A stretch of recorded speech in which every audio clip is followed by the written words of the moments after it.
Hi everyone and welcome to the Bream Fishing Project. In this episode, we are reviewing the Bream Masters South Australia Port Adelaide Round 1 from Saturday the 1st and Sunday the 2nd of February in 2025. This was a tough round for all the competitors. Got some great stories there. Let's roll the intros and I'll tell you all about it. Welcome to the Bream Fishing Project. This is where you need to be every Tuesday to find out all the latest tips and tricks to help you target bream on lures. You'll get to hear from some of Australia's elite bream competition anglers and see how they were able to achieve their results in competitions around the country. Now, here's your host, the 2019 Hobie Kayak Fishing World Champion, Andrew Deeth.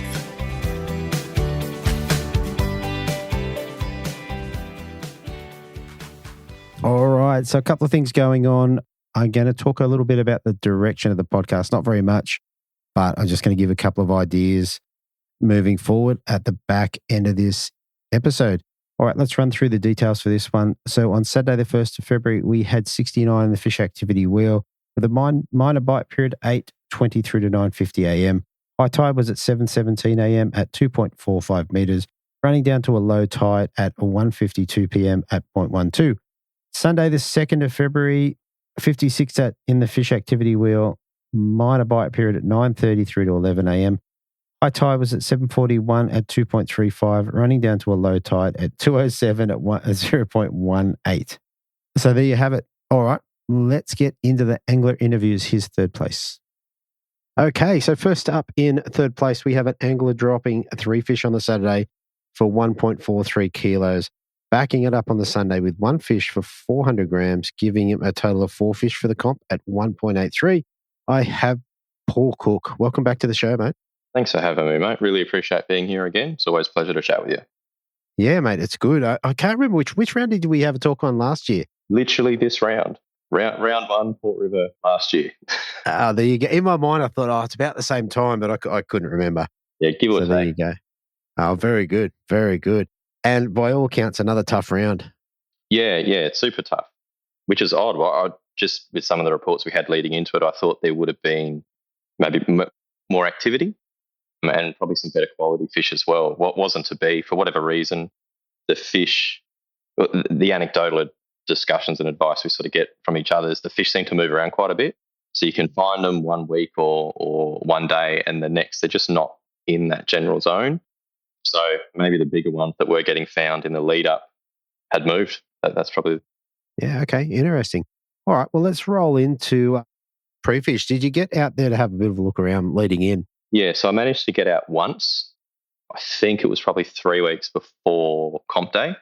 So not that same sort of moon cycle or tide cycle or anything, but good enough to get a bit of an understanding. So I think tides weren't as big, so there wasn't as much tidal movement, but it wasn't a small tide either. So I was able to get out, have a look around, went to, I guess, my go-to, which is sort of surface and bents along mangrove edges. Nice. Tried that, got what would have been like a bag and some upgrades in about 20 minutes. So I was like, okay, that's okay. That's good. Yeah. And then proceeded to just go have a look at some areas I hadn't seen before. Sure. Like up the back of the system in some of the mangrove creeks and whatnot. Went up some of the wrong ones, got stuck on some low tide coming out. So out there, but didn't actually see or catch any fish for the rest of that pre-fish session until I came back out the main channel, and it's sort of, I spoke to you before, there's the sort of main channel that goes out to the breakwater and the harbour sort of goes north, and there's an arm that goes east, and you can either go south into like the industrial section, and I made my way back up the north and just was spooking like a heap of really good sized bream in the shallows on the lower tide. Right. Okay. And I was like, all right, cool. Well, at least know when the water levels are like this, they're here, whether they're active in the story.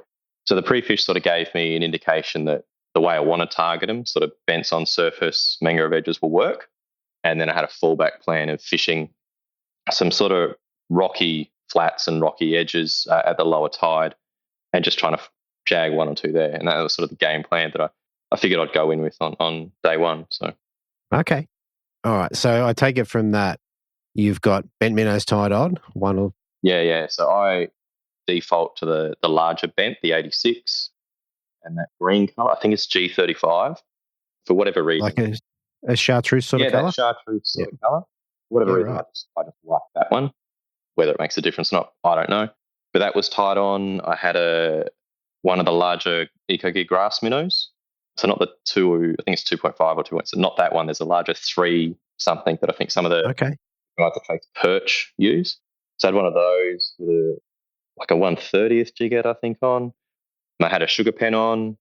And then I ran a vibe and a crank and something else. So I'd sort of carry a set of 6 on the day. So there's a lot of options.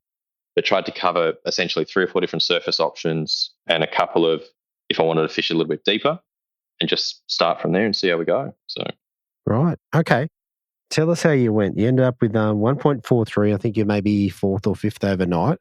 Tell us how your day went. Yeah. So first thing in the morning, like the water level was super high. Like we've had the championship round and round 1 last year there for comps, and the water level was higher than any of those times and any of the times I'd pre-fished.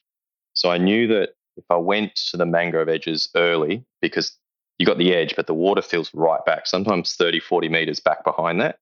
So the fish were just going to be deeper in the mangroves, or that was my thought process anyway. So I didn't waste my time there. And I thought I'll just fish the rock edges. And visually, it's just a wall of rock down on that northern arm on the left-hand side that runs down before some of the first wharfs you get on the outer section. And I thought, that looked really good. First cast, hooked up straight away.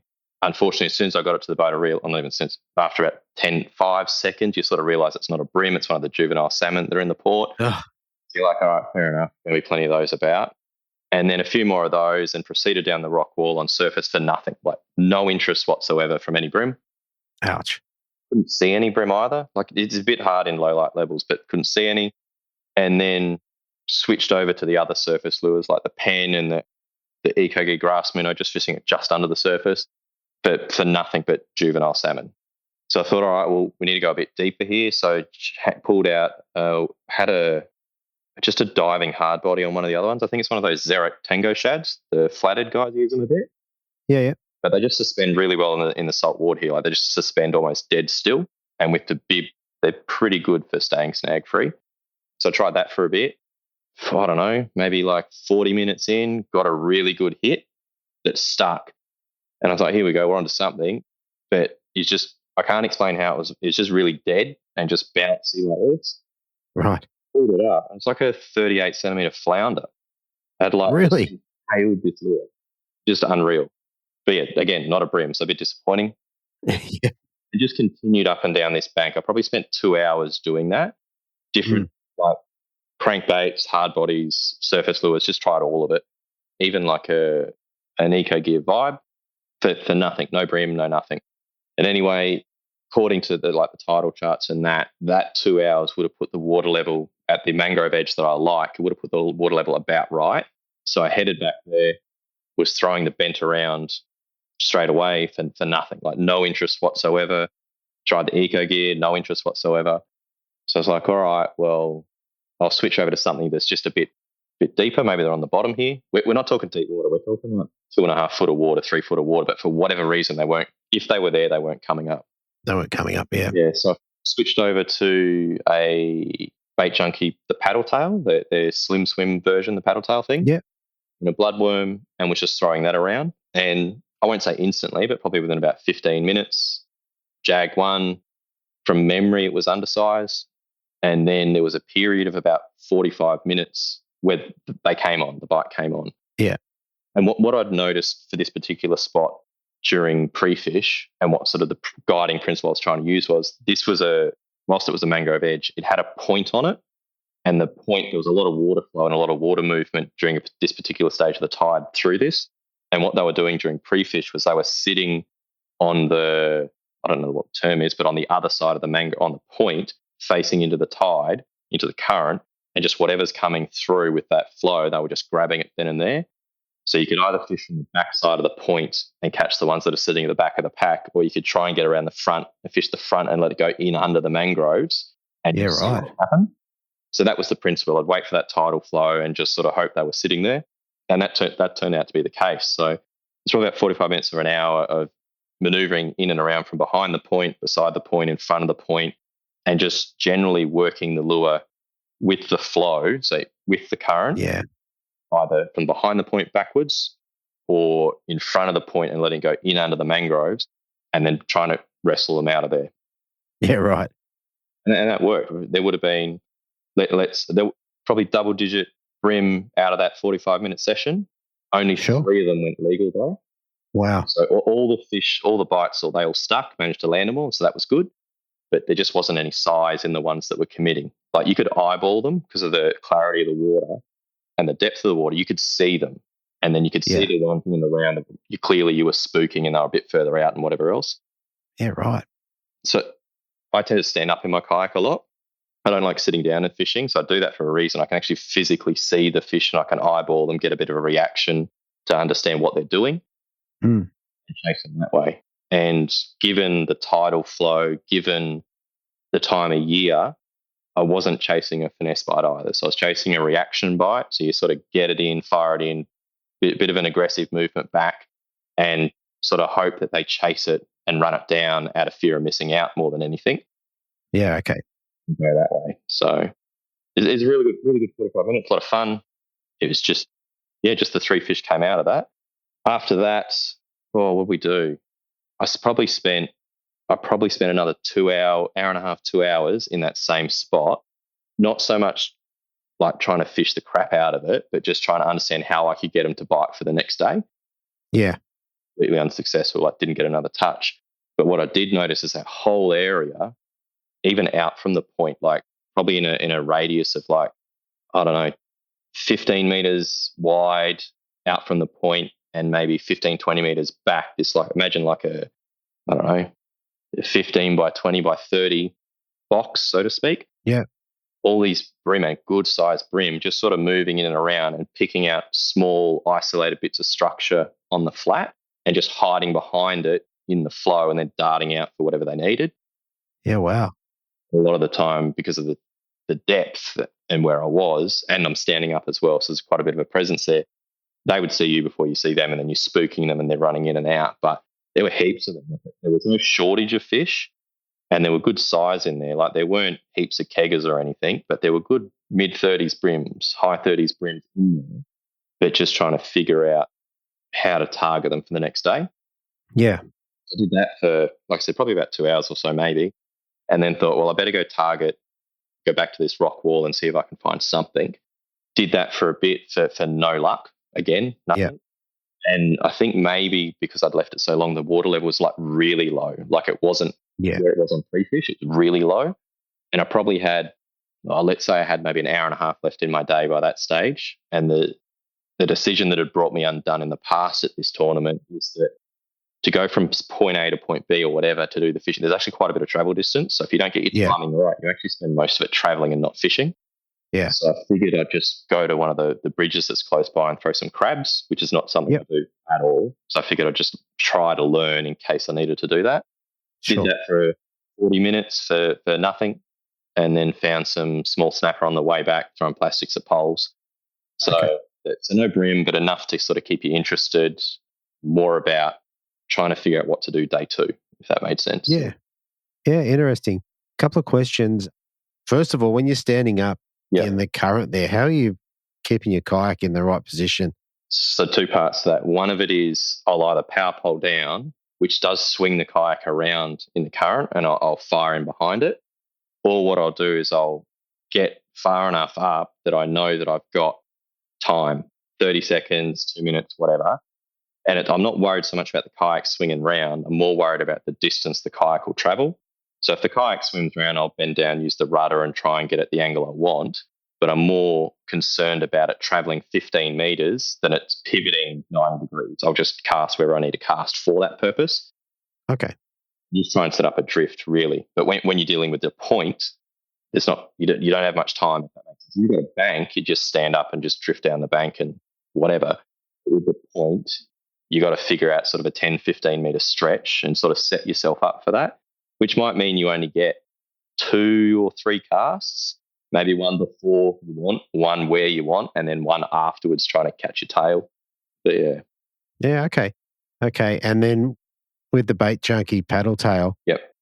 what sort of leader and what sort of jig head were you running? So ran the bait junkie jig head on it, and a size, I think it's their size 2, and it's a 1/16. So I find their size 2 and the TT size 1 is pretty much the same size hook, same gauge hook, and I run a 1/16. I figure with the tidal flow, you don't just want it sitting on the surface and getting washed away. You want it getting down.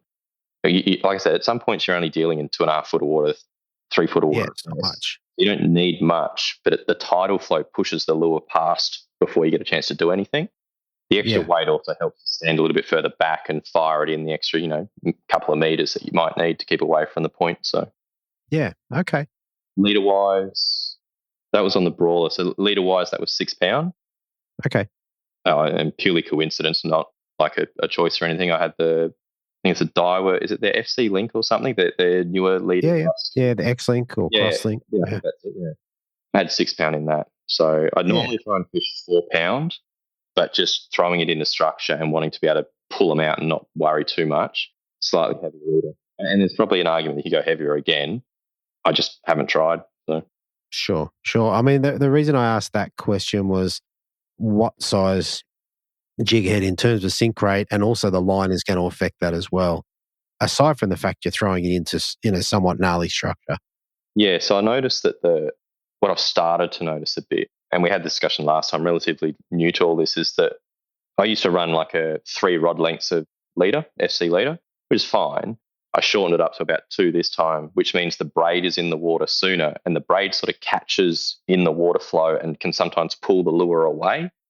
Mm-hmm. So trying to, I guess, understand that and make sure your casts and your sink rates are taking that into account is a learning experience. So yeah, I had one of the guys in the collective I was talking to the other, or actually he was talking to the group, and he was saying that he basically starts with whatever, say 3 meters worth of leader, and then chops it off in 300 mil segments until he finds the length that suits his technique the best. Oh, nice. That's interesting. So it's a bit of practice and a bit of effort, but at some point you'll dial it in and go, okay, that's what I need for this technique. So yeah, and I think that's probably smart as well. Even on the day you take that with your jig heads and everything else, you should generally be messing around with the jig head weight and other things, not just set and forget. So that makes sense. You do it with leaders and stuff as well. Yeah, definitely. All right. So on the Saturday, you end up with 1.43. Whereabouts were you? 4th or 5th? 5th. And there wasn't much in it. I think from memory, 2nd to even 6th was probably like total of 1.6 down to 1. High 2s, maybe 1.3, give or take. Yeah. So 1 fish. Yeah, we're talking 1 fish between 2nd and 6th. And first place was much further out. I think it's like 1.9 on the first day, I think. Yeah, 191. So that's an entire fish from 2nd to, or even like third up. So yeah, it's a very congested field from that perspective, which is really good because like you look at it and go, well, I feel like I left some out there. So all I've got to do is repeat today and obviously try and do better. And you're a show. You're a chance. You're a chance. So yeah. All right. Tell us about Sunday. Obviously a tougher day. So weather-wise, it was hotter and there was less wind, so still. So it's the second warm day in a row.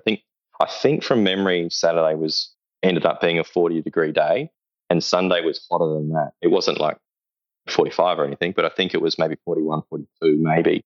But it was still, there was no wind. So it's a really still start to the morning, glass out.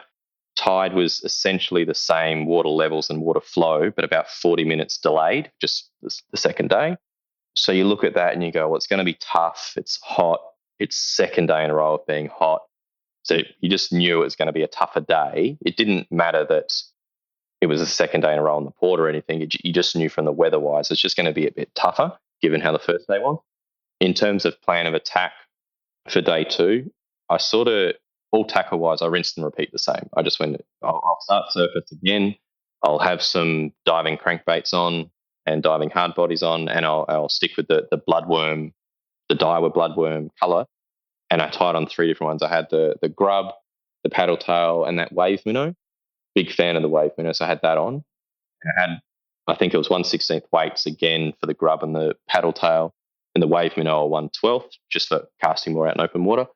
And the only difference with the plan of attack was I would just go try the mangrove edge first up, because I noticed when I was there on day one, there were a couple like pockets which appeared to be able to get access to about 15, 20 meters back into the mangrove. And I thought, why not try and see if I can fish in there a little bit and just see if there's anything there. Spend half an hour there. I can also visually just stand up and have a look around and see what's happening and not worry if I come back 2 days later, because in theory, they potentially would have reset if they are there. So I did that in the morning and pretty quickly decided that was just a waste of time. It wasn't the right option. So I had a look down. I said before, there's one of the arms that goes east, and there's a whole bunch of shipwrecks and other things down there. And so I thought I'd have a quick look down there. There's a few rock walls and other edges, the same bridges down there. So did all of that, got to the shipwrecks.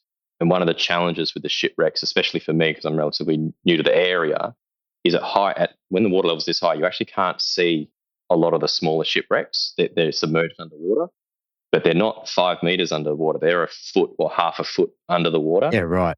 And when the sun's quite low, you can't really see into the water until you're right over it with the glare and everything, like facing into it. Yeah. So there were a couple of times where I was just turn around and have a look, and I'm sitting on top of a wreck and it's only like half a foot below the kayak. And I'm like, oh, this is just dangerous. I just need to get out of here. This is shit. Yeah, yeah. So I left that alone and then moved on further down, and there was another rock wall. By this stage, I think it had just been salmon trout and the like again. Nothing overly significant, no bream, no nothing like that. And just worked my way sort of in a lap or a U shape, trying to make sure that I was back at this same point at roughly the same time in terms of water flow and tide as I was day one. So taking into account half an hour, 40-minute delay, I just wanted to get there.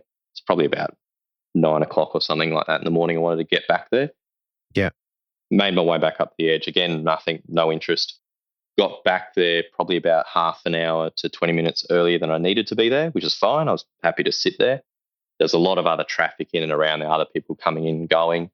So I set up shop there. And I think just as things were about to get going, or not get going, in my mind, the right time to be there, water flow, depth, everything, Ryan came past. And I think he'd had a challenging morning as well. And we got talking and that. I said, well, look, this is what I'm going to do. You've not got nothing else. Why don't you just fish here with me? Like, I don't care. I'm happy with it. And it turned into a bit of a social fish for probably about, I'll say 40 minutes, maybe an hour. Yeah. Which very different for me. Like normally the competition fishing, you make sure you're by yourself. You don't talk. You just fish. You get on with it. And the social fishing, we're just talking shit and laughing and spooking fish left, right, and center. And probably the noise traveling through the water doesn't help with the fish. But they were there. There were less of them there. They were less active.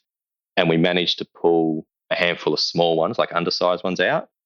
And I managed to jag one on the eastern side of this point. It's the same thing. Come around from behind, get in front of it, throw along the edge of the point and sort of work the minnow as it comes under the mangroves, work it back towards you. Jagged one there, got him out, landed him. And the whole time you're looking at him, go, right, he should be legal. He's legal. He's not going to be huge, but he's that sort of 31, 32 size. Get him in. We both sort of like, yep, that's good. We're on the board. We just wanted one of us to catch one. And then you measure him and he's like 29. And I'm like, oh. And I literally went to throw him back in the water, had him in my hand and lifted him up to throw him. And Ryan's like, no, mate, you've got to measure him properly. Like, do it properly. And the reason I say that is I've got one of those longer white Hobie rulers.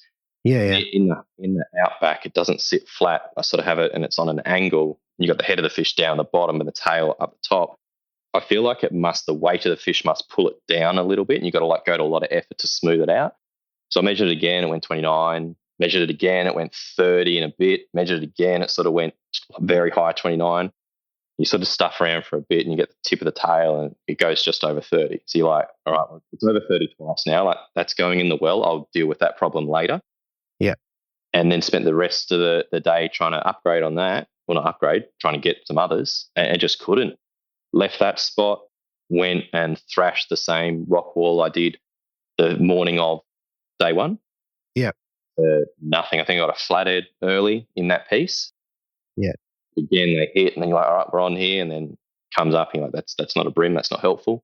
Spooked a few, not a heap, but, 2 or 3 really good sized bream. But I just think they were just milling behind structure, not actively feeding. Spent, I'll say, 2 or 3 hours doing that. And then you sort of just, by that stage, it's sort of like 1 o'clock and you're like, well, I've got to make my way back and I've got to find somewhere to try and fish on the way to try and jag something. Eventually got back at, I think, 15 minutes before weigh-in.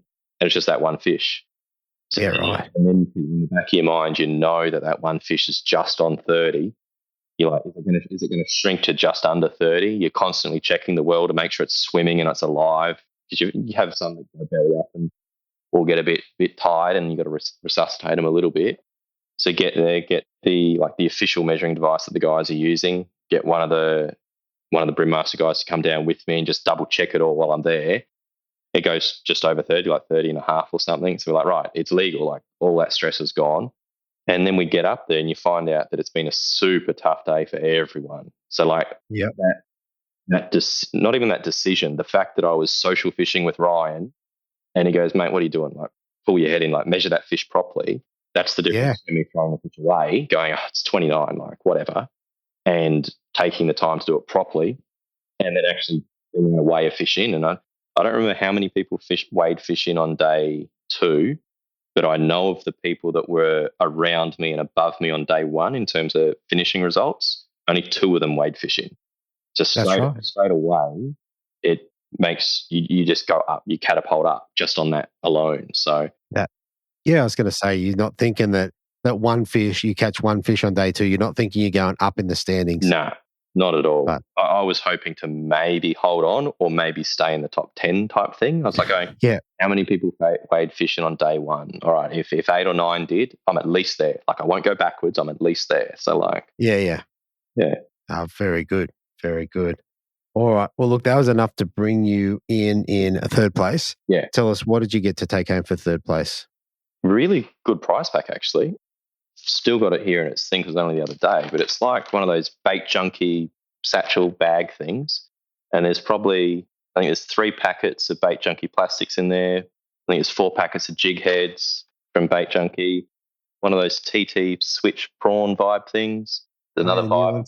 There's another vibe of some description I've never seen before, but I'm sure that'll work. There's some stuff from one of the local guys, the Fishing Guru. There's like a magazine subscription. And there's like, this is pretty cool. I've never had any of these before, so I'm over the moon. There's like the little must Outback brimmer baits. Oh, nice. I've got 2 of those now. So like pretty keen to try those. And there's like a $300 cash prize. So like, it's, great. Yeah, over the moon. Like it's genuine. We've always had good prizes and always had good sponsors and stuff like that. But yeah, it's just, they've done really well. So yeah, no, they're great prizes for all the 3 guys. All right. Mate, last thing before we shoot off, is there anyone you want to give a shout out to or say thank you to? Well, there's probably 2.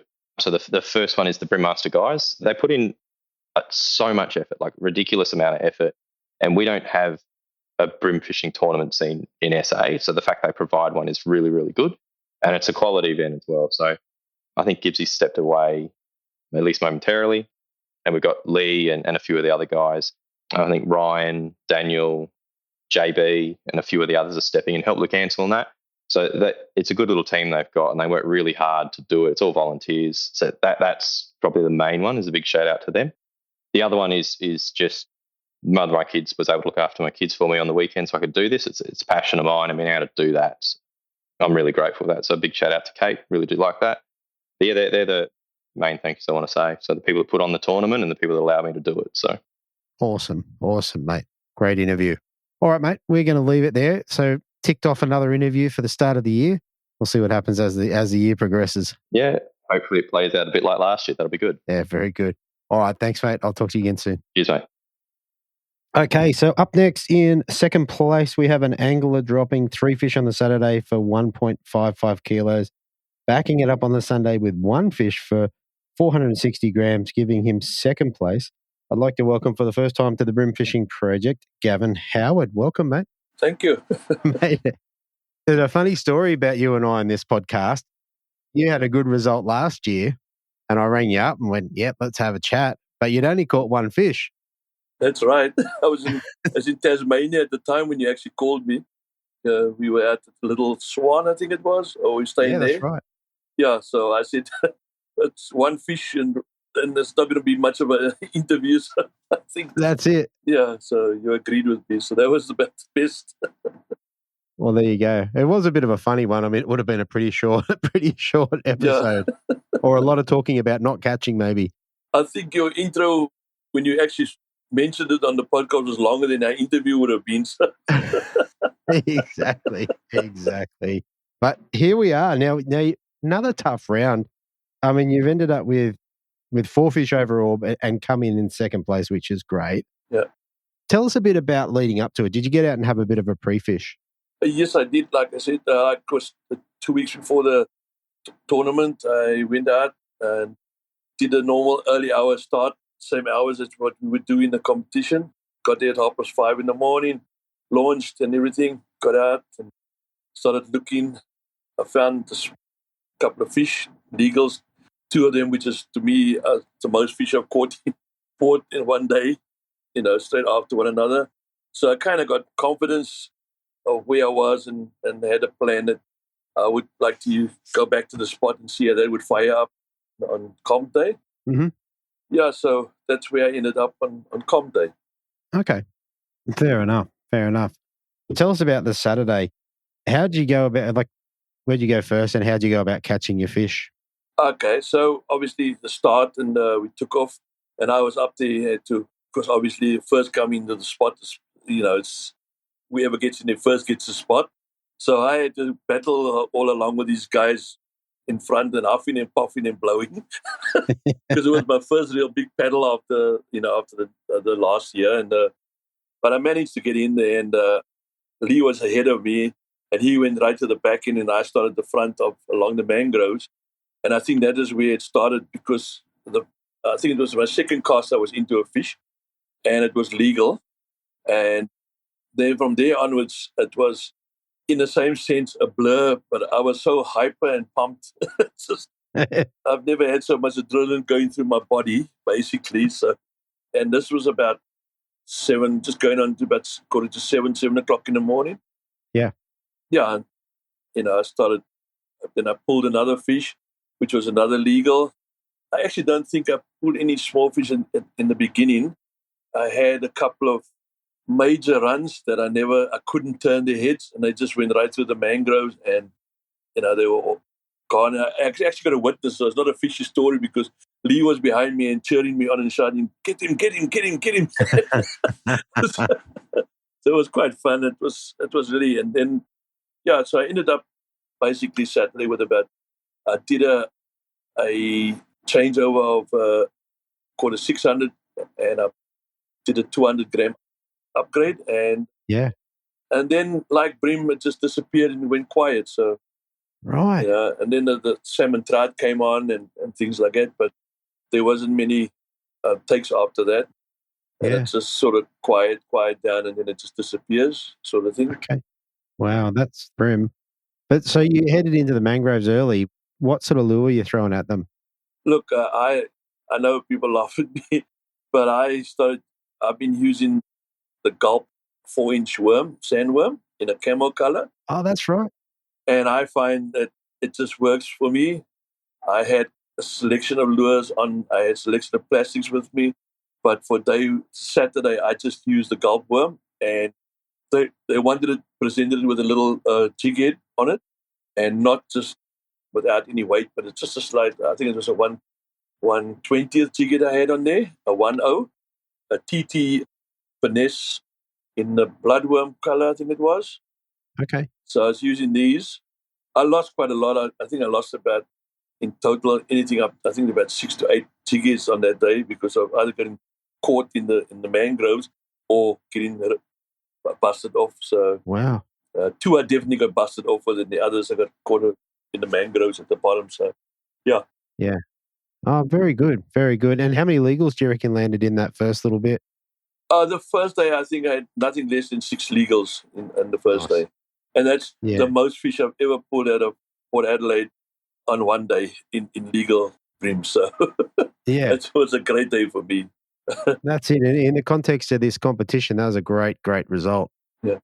So very good. All right. So you had a 1.55 for your 3 fish. Yeah. Where were you overnight? What position? I was third at that time.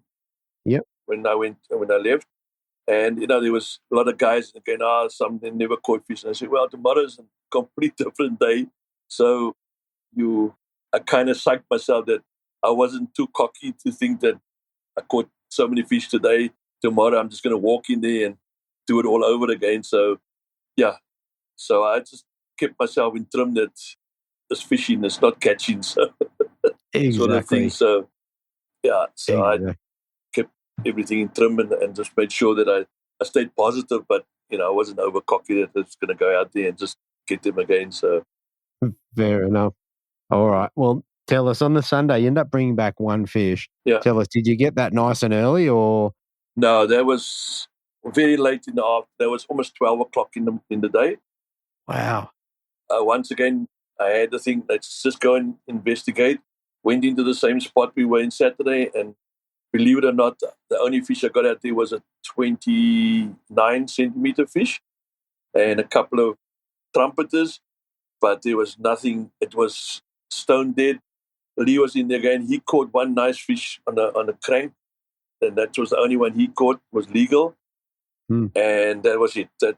That side of the mangroves just didn't fire for Sunday morning. Wow. We went up and down it. We went around it. We went left. We went right. The tide was slightly later. Yeah. I don't know if that made the difference, but it just wouldn't work. I did a big paddle down to, there's a bridge, tried to fish the bridge a bit. It was current fishing, so it's not really my kind of style of fishing. So I had a spot in mind last year that I pre-fished with Ben Gibbs, actually, and that was last year was one of the first times I actually caught a legal bream in the port as well. So I decided, I'm going to head to the long paddle, and I went all the way from, it was probably about 3-4 k's from where I was Sunday, and I went all the way down there, and I tried a couple of different lures. I tried bait junkies. I had grubs on, different grubs. I had the gulp grub, just nothing. I got a lot of small fish, but then I decided, my best fish is put my worm on, casted it into the shore and dragged it in, and then hold him like a bang, I was on. And I first thought it was a small fish, but then it worked its way into it and then started taking drag, and then I knew that it was, I had a good chance of a legal, and it was. So, yeah. And that was my fish that's the only fish for the day, to be honest with you. So, yeah, so that was quite good. It was a nice feeling when that fish went over the deck and in on the scale and into the live well. So, yeah, exactly. Because part of the fun of that is you had to work for it. You didn't just rock back to your same spot and catch one. You had to look. Yeah, it was for everybody. It was a grind for everybody, because Ryan, he's brilliant. He's won so many competitions in the port, and he was up and down. He actually came all the way down to where I was again looking, and he never had a fish at the time. We were catching smaller fish, but nothing, legal. So legal, yeah, very good. Everybody most of the guys I spoke to were going, I got one, I got none, I got none, I got none. So it kind of gave the confidence that everybody's in the same sort of boat. It was the port again. Like, I was actually doing a bit of history the other day, and I think it's in 2017, Hobie had a competition down here in South Australia in the port. And I think there was about 4 or 5 guys, each one only caught one fish each day in that tournament. And I think that's why I've never had a Hobie come back down here again. Yeah. They've just wiped it. But I'm hearing things that, maybe they're coming back. Hard to know. The fish. So I think the fish is growing up. The ones that were there as probably babies are now starting to grow. And the port's in a very good condition. It's actually crystal clear water. So there's a lot of pollution has been stopped. So that's actually a good sign. So yeah, very good. And look, one more thing on the fishing before we move off. What sort of leader did you run for the weekend? What size? On Saturday, I was running 3 pound, the V stuff. I think it's called V hard. Yep. Yeah, V plus. I was running that at 3 pound, and then I got busted off. Obviously, quite a few did that twice. So I retied on Sunday, and I went to a 4 pound thingy just in case, because I got busted off too easy on the 3 pound. But I was still like saying, okay, am I giving up fish by going heavier sort of thing. So I mean, it's just plays in your mind. But it was just a hard day for Sunday in any case. So yeah, very good. All right. Well, with all of that, it was enough to end up in second, which is pretty good. Yeah. What did you get to take home for second place? Well, I got a pack of lures and jigs and stuff, and obviously the prize money I didn't actually expect. That was $550, which I thought was incredible. Yeah. So I mean that was late. The league rang me, said, "Me, he needs my bank details," and I went, "For what?" He said, "For prize money." And so yeah, I was quite grateful with that. So yeah, for the start of the year, it's giving me a little bit more confidence. So hopefully I can keep going now. So that's the only thing. I just got to keep going now. So Exactly, mate. That's brilliant. All right, mate. Last thing before we shoot off, is there anyone you want to give a shout out to or say thank you to?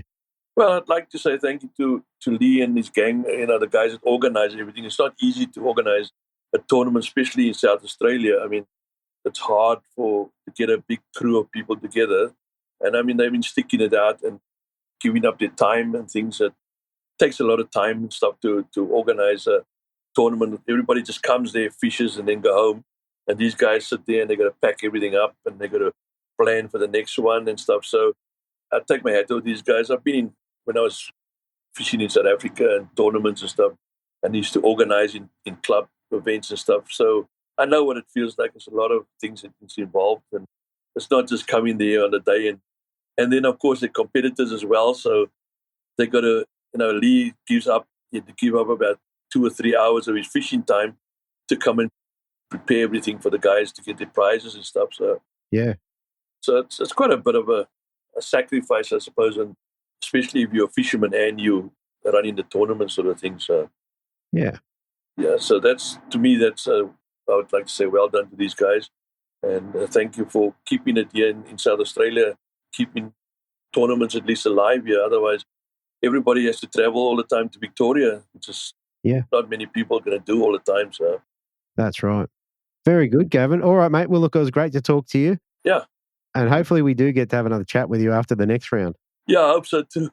I hope everything came out clear, my accent and my talking. So we got it. We got all of it. All right, mate. You have a good night, and I'll talk to you again soon. Thanks. Speak to you soon, Andrew. I'll catch you down there. Are you coming down to Gippsland? Obviously, you are entered already. BEM. I can't get to Gippsland. Oh, okay. So you're coming to BEM, though? I'll go to BEM. Yeah, okay. Are you coming to BEM? Yes, I'll be doing both. Because it works out easier for us to do both. Yeah, so it saves us from driving up and down. So it acts the same as when we went to Tasmania. So, good, the double comp, which is not a bad thing to do. Yeah. And then we come back and then we go to Nelson next month. So it's end of this month we come down to Victoria. Yep. And then we come back and then it's 3 weeks and then we have the tournament in Nelson. So and then go to Nelson. So and then I'm not quite sure what's going to happen. We haven't seen the dates of anything else yet. So no, it's still yet to be determined. Yeah, that's it. So we'll see where we go from there. So, but anyway, if I don't, I'll see you down at BEM in any case. Hopefully, yeah, I'll see you at BEM. Hopefully, I can do. I believe the water's quite high in BEM again. So, I've not heard yet. I've not heard about water levels. I've had a bit of discussion, but not about that. Okay. But because the last time it was that high, it was in the mangroves. That was the worst of all because they just took you straight into the mangroves every time. So, that's a challenge. That's a challenge. All right, mate. Well, hang on there, mate, and I'll talk to you. I'll end the recording. We'll Okay, sir. We'll have a quick chat. All right, thanks, mate. Thank you very much. Cheers, Ciao. Bye. Okay, so up next we have an angler dropping 3 fish for 1.91 on the Saturday, backing it up with the Sunday with 2 fish for 1 kilo even, giving him a total of 5 fish for 2.91. With me on the line, I have, for the first time, Lee Kirshner. Welcome to the show, mate. G'day, Deethy. How are you? Mate, I'm good. It's good to see you get your win and get a spot in the show. How good's that? Yeah, it's amazing. Yeah, I've been listening a long time. I reckon I've probably listened to every episode from episode 1 all the way through. So, yeah, grateful to be on the show. Mate, we're grateful to have you, mate, and thanks for listening. So not only did you take the comp out, but you had a fair bit to do with running the event. Yeah, so I've been a part of the Bream Master team for 3 years officially since we began, probably 5 years ago, where I sort of helped out here and there, and then jumped on board officially as I suppose just a helper basically. But yeah, Ben Gibbs and Alex Williams started the show, and now I'm probably one of the more integral parts of the show for this year especially. But there is a team of us that all chip in. But yeah, it's great to be a part of a tournament series that you help run. Yeah. And I think it's worth noting at this point, like some of the other guys that fish the different comps, you fish this comp and it turns out you've won the event, but you also had time taken out of your fishing day to help run the event, which I think is pretty amazing.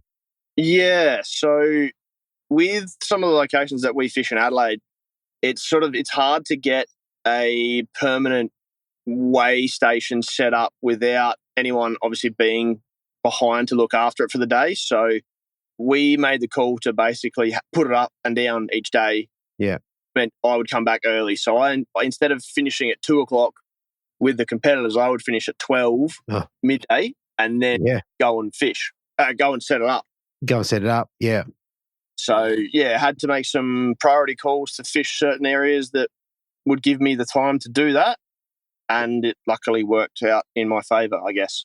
It did. You came through trumps. All right. Let's get into it.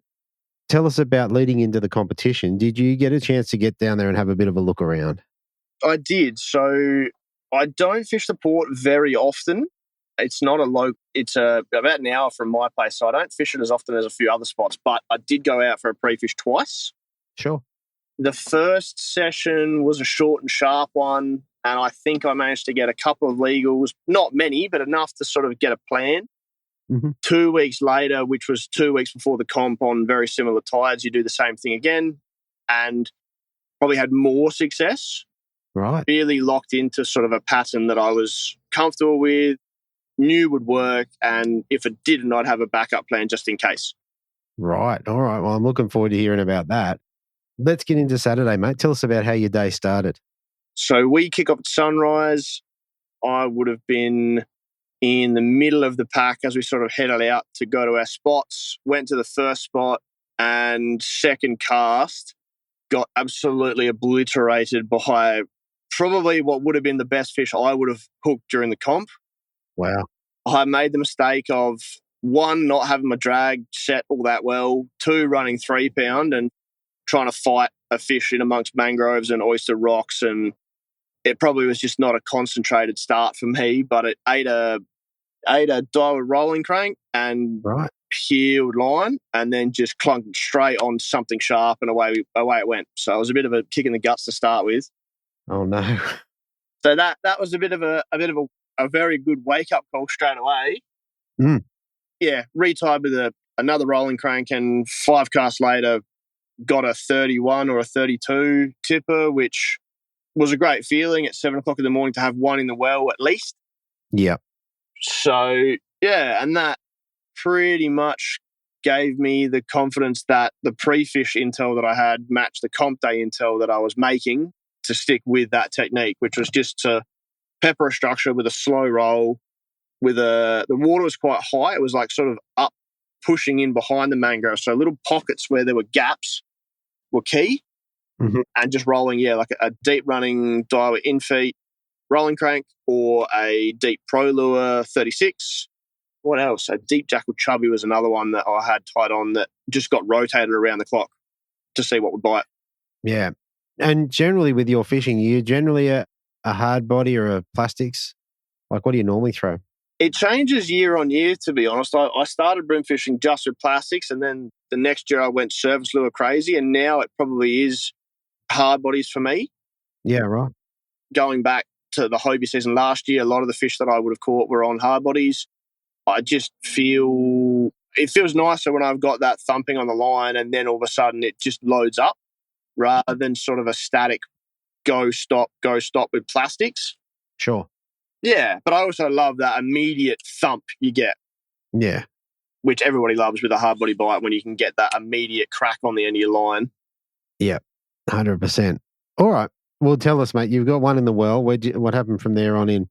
I think I had tickets to the Gavin Howard show at that point because he wasn't far away, and I came over to him and said, "Oh, hey, how you going?" He goes, "Oh, I got 5 legals in an hour." And I went, "Oh, geez, you must be doing all right. I've only got 1." So I kind of left him to it and said, "All right, well, you can keep doing what you're doing. I'm going to go somewhere else."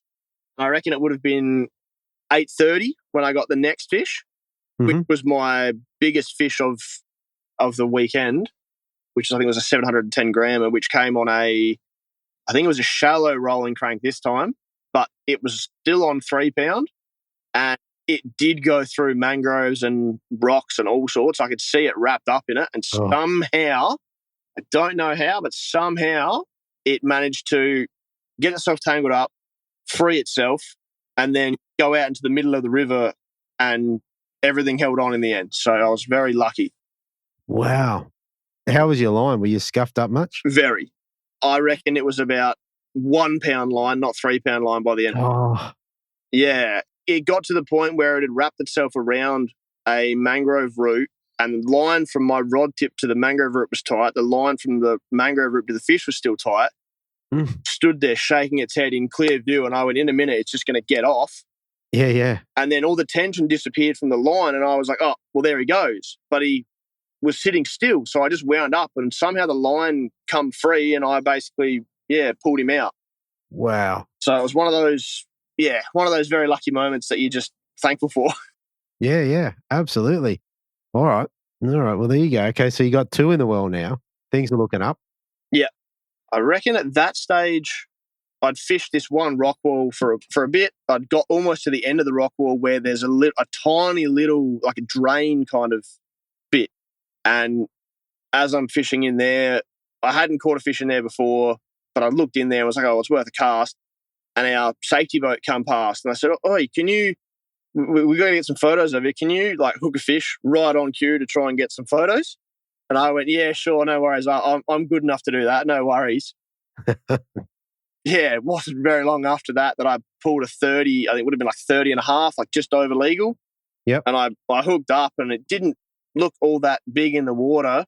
And then as I'm fighting it, I steeled out. They took some good photos, and yeah, it hit the ruler at 30 and a half, and I sort of let out a big cheer because that meant a bag was filled. Yeah. Well, that's great. So what time was it when you filled your bag? I reckon it would have been 9:15, 9:30 at the latest. I reckon by then. I'd have to check timestamps, but I reckon it was around then because I still had plenty of time to do what happened afterwards. Yeah, nice. All right. They weren't the only fish you got for the day, so tell us how the rest of your day played out. So after that, I'd finished the rockwool section that I had, and I didn't want to go back over the dirty water I'd already fished. There were a few people that had sort of sighted it in behind me, so it wasn't an option. And I just had one of those left field ideas where I looked at a bridge. There's a big bridge where the tide rips underneath it, and I looked at it and sort of went, at some point there's got to be a fish that comes through that with the current at some point. And as I sort of went over to it, I looked at the bottom on the sounder, and it was very topsy-turvy, little pockets where fish could hide out of the current. And then if a food item comes over that, they could potentially pick it up, and then it's game on. And I've never done it before. I've seen people do it in New South Wales where they fish a rock wall in heavy current and it comes off. And I just, if the water's 2 meters deep and I don't want to get hung up, I'll run a deep crank and let it just sort of bounce over the bottom and see what happens. And I pulled a fish out very early, probably first 5 casts. Immediately after that, pulled a second fish. They were both undersized at 29s, but it gave me some confidence that there'd be something there worth staying for. Yeah. And in relation to the current, were you sort of casting like diagonally up current or cross current, or exactly how'd that look?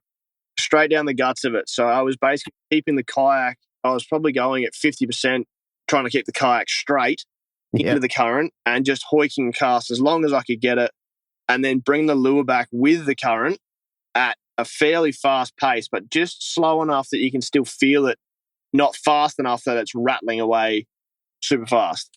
Yeah, right. Okay. Bit of a juggling game. I can see you. I can imagine it in my head. You got your hand on the rudder and you're adjusting one way then the other and pedaling and trying to wind. It sounds like a whole lot of stuff going on. Yeah, there was, I think at that stage I had, I had another competitor come past me, and he was watching me basically every 15 minutes. I'd get stuck in the current and do a donut because I couldn't turn one way because of the current. And he just looked at me and just went, "No, too hard, I'm not bothering." So, but it somehow seemed to be like the fish would come through one particular channel of this bridge pylon, and whether they were facing into the current and then would turn around and chase the lure with the current and then just smack it. Yeah. Every fish felt really heavy because it was in the current. Every fish fought like a demon. Yeah. And I'd managed to pull I think I pulled a 34 or a 35 tipper, which would have been my second biggest fish, halfway through that sort of hour period where it just turned on. Yep. And that was a huge relief. I was able to throw out the 30 tipper for a 35er and really boost that bag from probably what was a 1.3, 1.4, which is what most people had on day one, up to nearly 2 kilos. Yeah, that's right. That's right. So, yeah, I did pull hooks on probably another 35er late in the piece. Ouch. I say pull hooks. With the stretch you have in straight fluoro, obviously there's a bit of give there. And I reckon as I've pulled the fish out, I've probably just either lent a little bit too hard or not enough. And the stretch has probably got a bit of slack in it, and then the hooks just fell out. I didn't pop anything. The hooks just fell out of it. Yeah, okay. Yeah, wow. Yeah, at that stage I was cursing, but it wasn't a deal breaker because I knew that the fish I had, it would have been a small upgrade, but not a big one. Yeah, sure. And I assume by this point you're nearly at the point where you've got to go back and set up the weigh station. Yes, so I think it was 11:30. I was going to pull the pin for about a 20-minute pedal back to the ramp and that sort of thing, get my kayak squared away, get the live well sorted before then setting up the weigh station. So, yeah, it was last cast here, maybe one more, or last cast, another one. No, okay, I have to leave it. And then I also thought, well, tomorrow, if I flog it, tomorrow they may not be here, so I will leave it alone. Yeah. All right. So you pedal back to the weigh station. You put 1.91 on the scales. Where did that leave you overnight? Were you in first? Yeah, first by 300 grams, I think it was. I think the next best was a 1.6 kilo bag. Okay, so pretty good. Yeah, it was a decent buffer to have. But as we know with a lot of these comps, you kind of, it's like a booby trap prize to be in first after day one. You'd rather be second and have to chase somebody than have to hold your lead in day two. Yep, that can definitely be something gets into your head, I reckon. Yeah. All right. So day two, obviously a much quieter day. Tell us about how your day played out and how you got your couple of fish. Yeah, it was very similar to day one with less fish, but probably the same time point, but our tides are half an hour later every day. So I kind of structured my approach a half an hour later on day two than day one, hoping that the tides would be at the same height or something would keep the plan the same. Third cast, I reckon it was, or fourth cast, I managed to hook a 34 centimetre fish again from the mangroves, but this time I managed to keep him out of the spot where I got dusted the day before. Yep. And this time it was Gab's turn to yell curse words at me because he was within eyesight as well. Fair enough. Gavin, he wouldn't say that. No, he wouldn't. He's a very nice bloke. Fair enough. No, I love him. He's a good bloke. But then after that, it just went completely dead. We worked a similar area to the day before, and it seemed like the energy just kind of sapped out of the place, or maybe it was just out of me. And everywhere I went to look for fish, there either were none or they weren't feeding. I'd cycled through way more lures on day two than day one, trying to find something that would get me a bite, whether it be plastics, whether it be a musk vibe, whether it be a cranky crab. And once I'd cycled through them all, nothing had really worked. And I went, all right, well, it's now 10 o'clock. Mm-hmm. Let's go to the bridge again and just see. Yep. I went to the bridge. The water was way higher than what it was the day before. And to start with, when I went sort of through it, I reckon it would have been easily half an hour, 40 minutes, and I didn't even have a bite. All I spent was just casting and trying to keep the kayak in a straight line. Yeah, right. And I just sat there and went, I'd be way more comfortable if I can get a second fish in the well, but I'm talking my only bite for the day has been that one fish on my third or fourth cast and then nothing at all. Okay.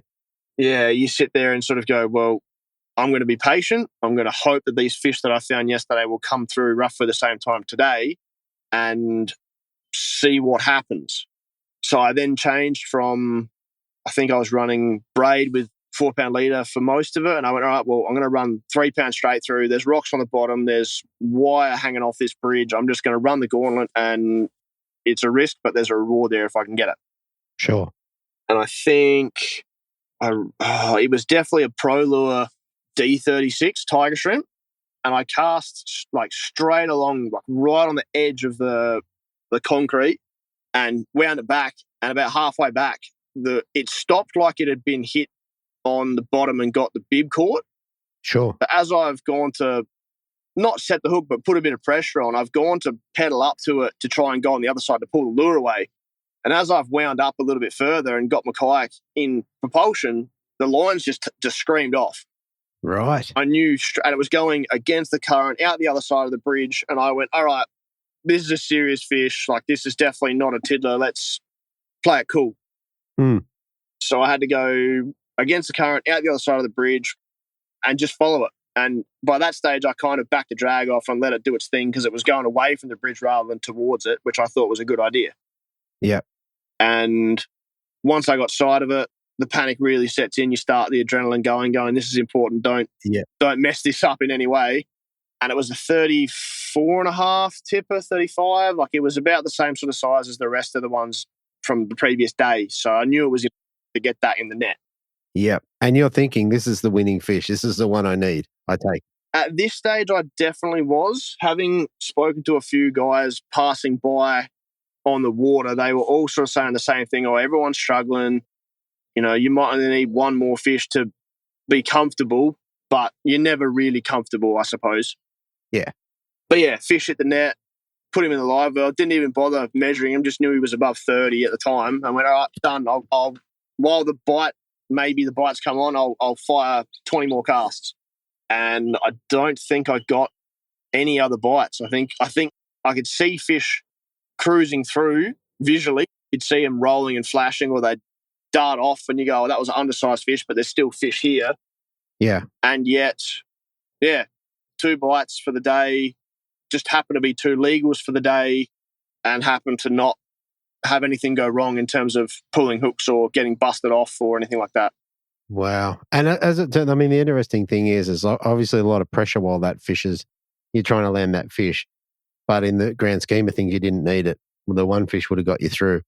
Yeah, as a result of how tough it was, I think when it was my turn to weigh in on the scales, I weighed in at the end of the comp because I was getting everyone else's bags out of the way first. Sure. I think Gav was ahead by 100 grams before I'd weighed. And once in my head, as I'm weighing everyone's fish, I can kind of do the quick maths and figure out where I'm sitting. It was kind of like, okay, well, no one else has got fish to weigh in. I'm the last one. You need 100 grams. You're good. Yeah, I don't think the fish are that light. Like, they're definitely going to go over that. 100%. Yeah, there's a bit of relief in that. But, yeah, winning was the furthest thing from my mind at the start of the comp. Definitely. It was just making sure the comp runs smoothly. Yeah. Oh, but that's awesome. That's awesome. And a good win, like you're quite a bit in front, like 900 grams in front. Yeah. That's a solid win on a tough comp. Yeah. There's certainly got a bit of luck involved, but to take out the first comp of the season in a year where I'm running it is fantastic. Absolutely. I like the fact that you were running 3 pound and you scuffed it all up and still got the fish in.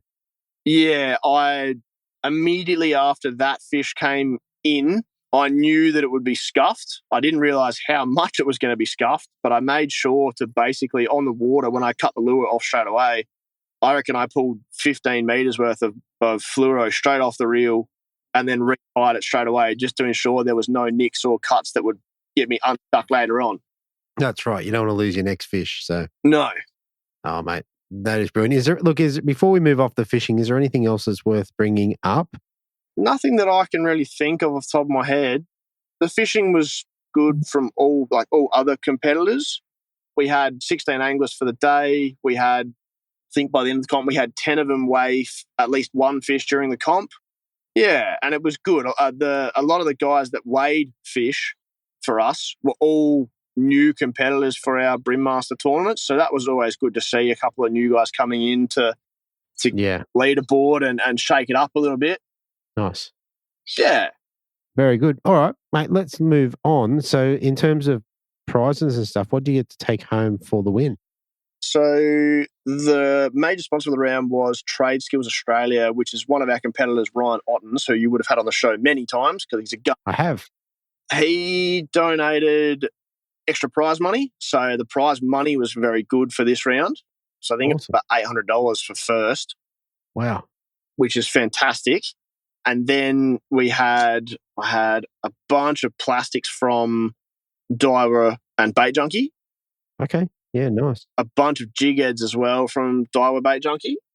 Yep. 2 Outback Bremer baits, courtesy of, or 2 Outback Musk Vibes from Cal, from Outback Bremer Baits, which I love. They're wicked in the Coorong down here. Yeah. What else was there? I reckon there was a couple of hurricane lures in there stashed away. Oh, pro lures, sorry. Little pro lures that were stashed away. Very good. What else is there? We also have some Fishing Guru bits and bobs. So he does a lot of kayaking accessories like rod leashes, paddle leashes, little measuring tools, that sort of thing. He's a local bloke from SA. So it was a very decent prize bag, topped up with a fair bit of cash. So it was an amazing prize pool for our comp. Oh, very good, mate. Very good. All right. Well, mate, look, the last thing before we shoot off, mate, is there anyone you want to give a shout out to or say thank you to? Yeah, I definitely do. There's being someone in the tournament scene, there's always people that will give you a leg up here and there. And I've only sort of been bream fishing in a tournament scene for 3 or 4 years now, but everyone that I speak to, talk to, has always been very, very friendly. People like locally in Adelaide, you've got people like Ryan, Ben Gibbs, and a bunch of the other guys in the Bream Master team. Running an event doesn't go without having a team of people behind it. No one man can do it all. I definitely couldn't. So yeah, there's a bunch of those guys that help out behind the scenes and on event day to make the job a lot easier to run as a team. Mm.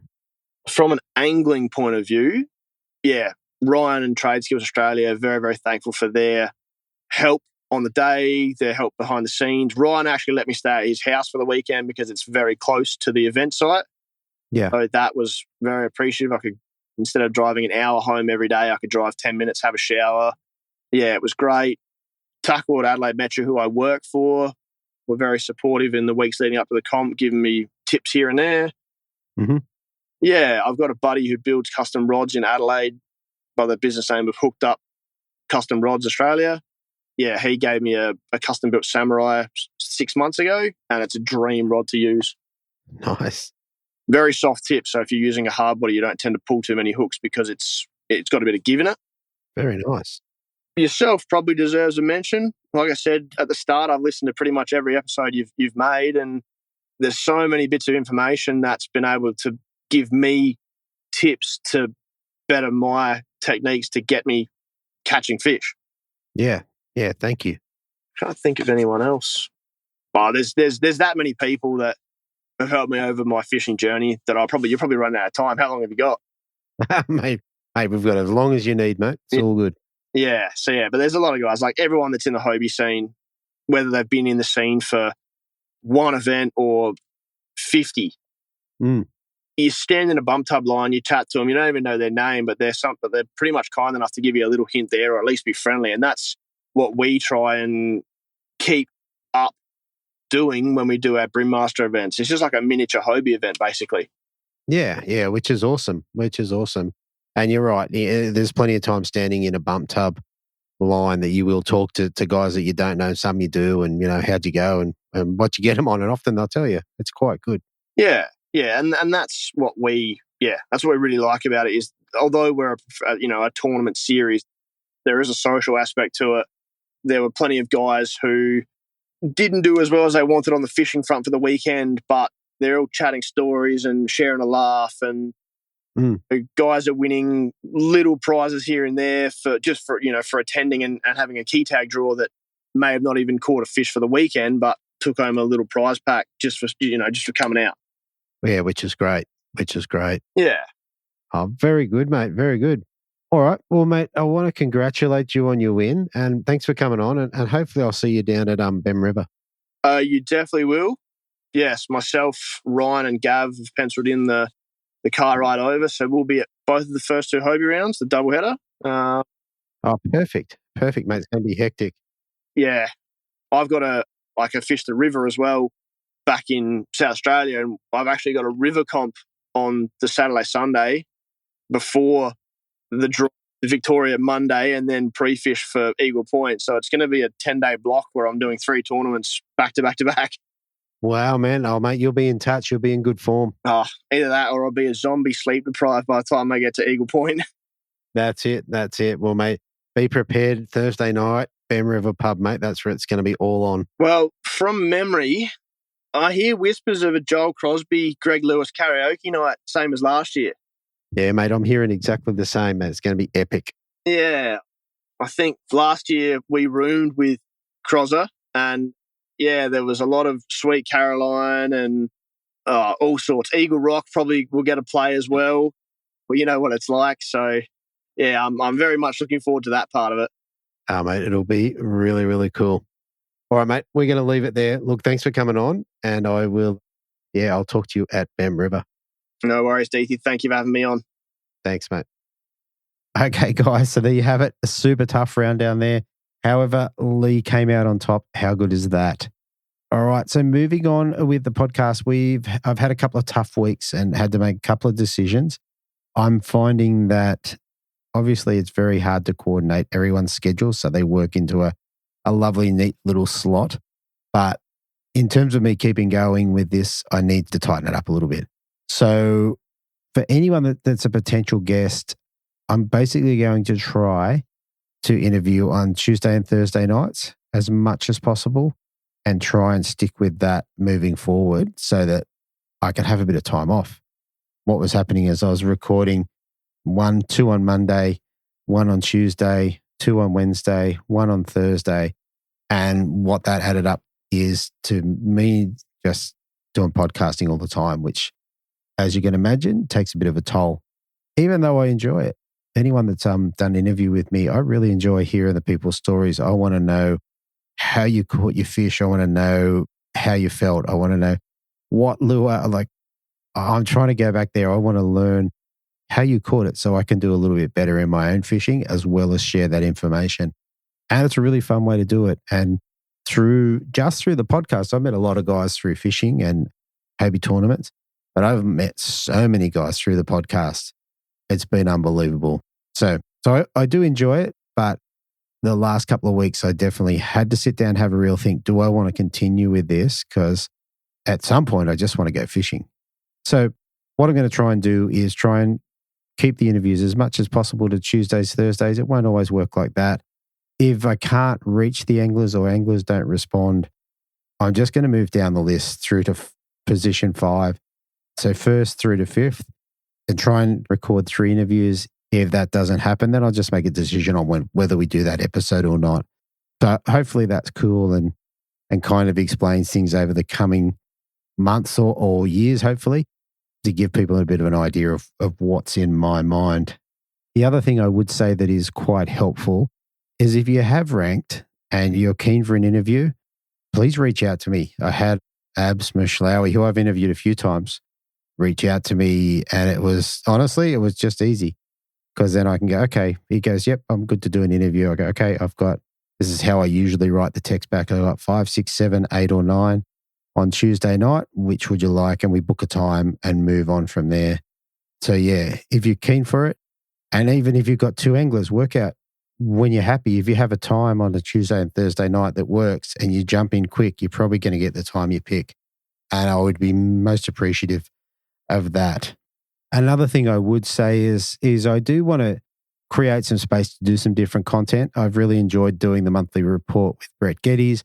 I enjoy what we're doing with the collective. I think we've got some great stuff there. And I've got some other ideas, including some just one-off angler profiles, which I think is something that I think people will find interesting. So yeah, that's what's in my mind. Now, the last thing I wanted to talk before I sign off on this episode is I did start the the fundraiser for the fly program. And to be honest, I was pretty upset because apart from, like, I only know of one other person, apart from myself, that's donated. Now, the problem is I was upset, but a lot of it was my fault. I put up links that didn't work. So, yeah. So, I'm going to try to rectify that. I'm actually going to extend the time frame. But mental health for men in particular is our audience. So, there are a couple of women that listen, but it's about 3% women that listen to the podcast. So, when I target this at men, it's because that's the most of our audience. Some guys are struggling, and sometimes myself included. And the fly program offers a way for men to go away and learn some tools and have an experience and be able to take care of some of the mental challenges. Now, I've had, like with men, there's no way to put this nicely, committing suicide. If we can prevent that in any way, if we can prevent it for one person, it's worth it.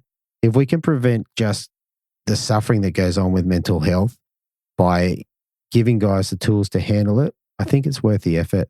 So I'm going to get the link up and working. I'm going to see if I can extend the program for a couple of weeks. I'd really like everyone to just reach into the pockets, take a couple of bucks. It'll only take a couple of minutes. If you can't do it, if you can't find the link or it doesn't work, just message me personally. I'll send you some bank details and you can put it through to me and I'll put it in, I'll deposit it in. So it'll kind of go in one hand and out the other. What I should mention is, and I should have said this before, with the collective, for $1 from every one of their memberships goes through to the fly program. So we're at about 78 as it stands. So every month, another $78. If I can get the numbers up to 100 or 120, then we'll put one person through every year, which I think would be phenomenal. Anyway, I'm going to leave it at that. If anyone does want to donate, can't work it out, just reach out to me. I will send you a link. You can put it in the business account I've got for the Bream Fishing Project, and I'll deposit that straight in when I do the ones for the Bream Fishing Project Collective. All right, I hope that wasn't too heavy. I've tried to record this about, I reckon it's upwards of 12 times, and I can't seem to get it perfect. So I'm just going to run with this one. Thanks for listening. If you're still here, I appreciate you hanging around. And yeah, tight lines. I'll talk to you next week on the Bream Fishing Project. Thanks for listening. Hopefully you were informed, inspired and entertained. If you were able to learn something or just enjoyed listening, please consider subscribing and rate us on your favourite podcasting platform.